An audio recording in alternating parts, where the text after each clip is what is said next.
There was a catchphrase in a Bollywood film a few years ago where the hero said, "Don't angry me."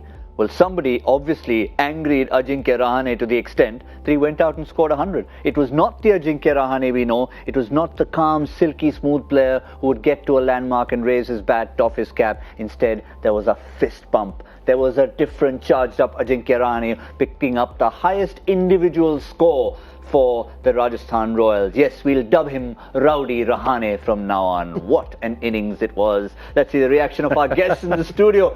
You agree with that, Shaun Pollock? Rowdy Rahane? I don't think there can ever be a Rowdy Rahane, but that's as close as he gets. Maybe he was Josh Butler in disguise. I mean, he started to play a couple of the ramp shots and came to the fore, but good for him. I suppose it's been a bit of a difficult time.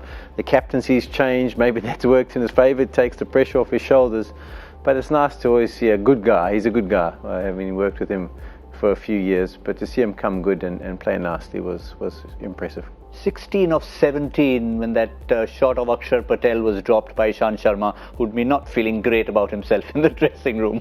Yeah, it'd be probably feeling bad, especially when you look at that scorecard. I mean, it's just Rahane who's got runs. Everybody around him except Smith with what, 20, 30 odd. You've got a couple of blobs in there. So had that catch been taken... He's in my IPL team. Give him 50. Smith got 50. Really? Yeah. Oh, sorry. I was just looking at Rahane all the way. It felt like I just added your 20 and 30 together and got to 50. Yeah. It was just Rahane. So there was, except for that knock, so things could have gone differently, but you got to give all credit to him. Because yes, he was dropped at 17, but after that, there was no chances. He played beautifully. I mean, he timed the ball. Maybe the wicket also works in his favour. The ball was coming on.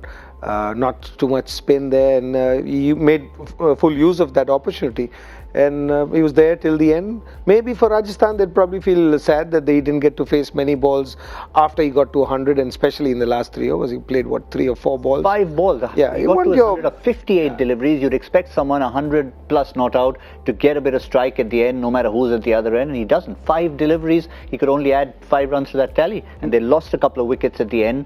Even when he did succeed and he got a score, his strike rate would be around 120, 130, 166.6 today, never mind the 5 balls he faced at the end. That is one of the big improvements we've seen in this innings so far. Maybe that anger within. Could be that anger, and with Ajinkya Rahane you see this over a period of time. It's not that there are some batsmen who would start, take their time, and once they get going they probably accelerate, they add different shots. But with Rahane you will see throughout his innings, whether he gets a 40, whether he gets a 60, whether he gets a 100, what he got today in that case, there is a risk taking that is happening all the time.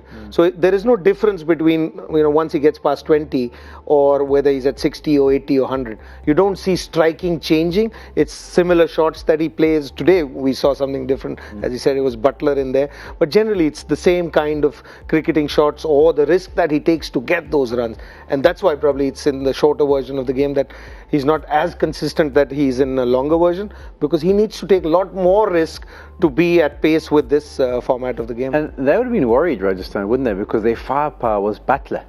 I mean, the fact that even I sat here thinking Rahane with Smith together, oops, this could go nowhere quickly. Their strike rates are probably around at best 120, whereas a Butler is a 150, 160, 170. But I think Ajinkya did well to adjust things and adapt himself, assisted by some average bowling, as and I there's so did much mention. going on in his mind. I mean, on one side, okay, he's been relieved of the captaincy. We won't say dropped, let's use the word relieved. Maybe that's a relief for him. He's enjoying that. In terms of team selection, okay, he's not quite a contender, or maybe an outside choice for that World Cup. Didn't make it in there. Test player, he has a sort of set slot. So a lot probably going through in terms of where he sits with Indian cricket. Yeah, I think there are a few players around the world who just like to have a nice settled approach in their mind about what they're here to do. I'm here to bat. If I see a ball, put it away. Jacques Kallis, for example, didn't captain South Africa. I think he captained him in a few games, but I think he was also a person who liked to just have a settled mindset about this is my job and this is what I want to do. And I think Ajinkya is the same kind of guy.